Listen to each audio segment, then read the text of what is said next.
She said, let me tell you a little story. She goes, if a mother dog has a litter of puppies, but they have nowhere to stay, the mother will go find a home, leave the puppies behind. When she finds that home, she'll grab each puppy by the scruff of its neck and carry it to its new home.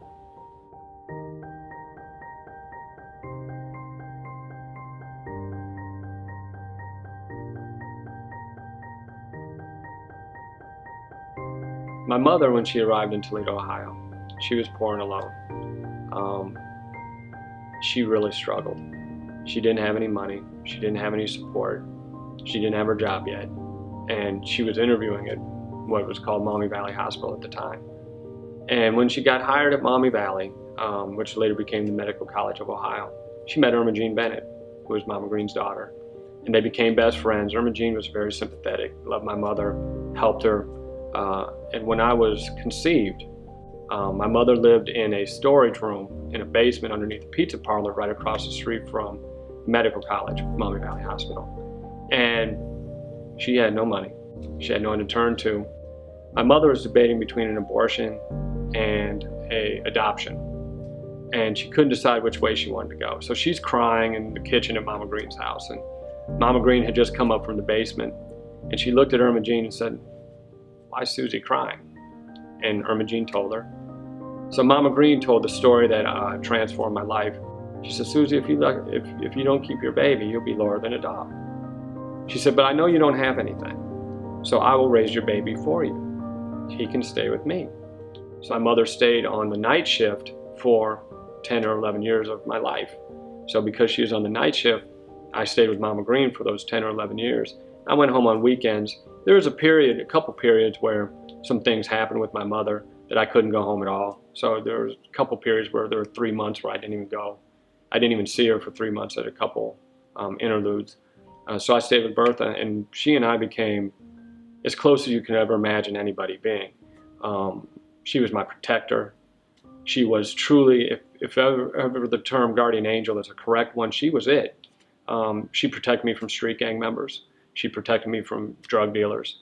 She went to all of our sporting events, and people knew not to mess with me because they'd have to deal with her. So we were inseparable for the first 21 years of my life. And the bond was incredible. I've never seen one like it. It was a saving bond. It saved me. That's the truth. For me, she was an angel, but she wasn't an angel for everyone. So I had to really come to grips with the idea that my angel also had a very tough side. And there were people who were afraid of her because she had hands the size of Julia's Erving. Her fingers were thick. Her arms were humongous, and it was muscle. She wasn't fatty. She was just a muscular woman, and she had all that anger in her from having been abused by her stepfather. So if you crossed her, she's coming after you. She's not going to back down. So I had to come to grips with the fact that a lot of people were intimidated by her, but on the other hand, the thing I loved about Mama Green more than anything was the fact that she was also the tenderest person I knew. She would go down to the railroad tracks, bring the homeless up to the house, feed them, and then send them on. And she was a great cook. And all of my friends, she embraced as family. So she had this side where you don't cross her because she's coming after you. But if you respected her, she would do anything for you. So for me, I had to come to grips with some of her strengths and weaknesses, my relationship with my mother. And when I did, when I had reconciled the yin and yang of all those relationships, I was able to sit down and actually write. And based upon coming to grips with those, I was able to impart emotion into the book, because otherwise it could have been pretty sterile. And I decided it's not going to be sterile at all. It's going to be exactly as it happened, including the language, including the blood, including the violence, including the arguing.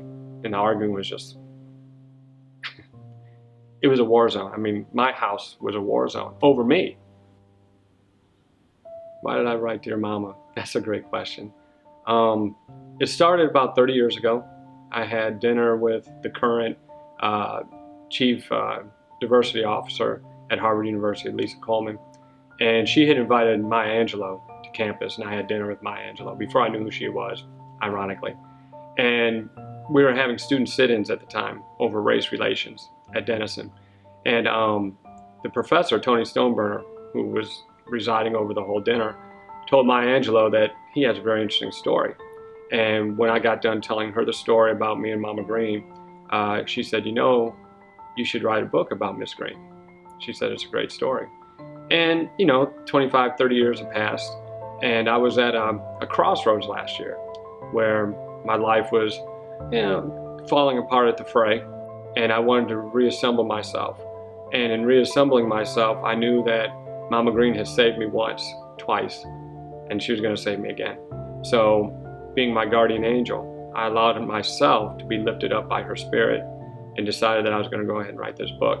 And I wrote it because it dawned on me as I approached 50 years old that I have the opportunity to help a lot of people.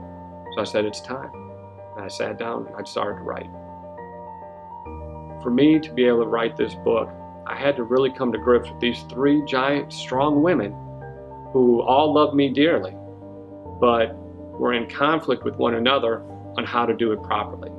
And it was a blessing and a curse all at the same time.